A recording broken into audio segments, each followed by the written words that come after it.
Siyasto para po sa ating mga kababayan, dahil ito po ay isa sa good news na. At ito guys, may bagong hiring po ang EMS Services International.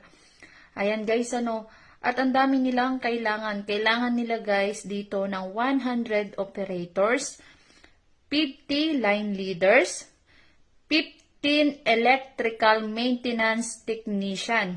Okay guys, 15 production coordinator, 10 PLC robot programming. Okay Yan guys bagong update po ito at Lunes guys, holiday dyan sa atin sa Pilipinas. At magre-resume sila ng Tuesday, Ang nakalagay dito guys, no placement fees to be collected. Ayan guys, At dito, ito yung qualification nila guys na ibinigay.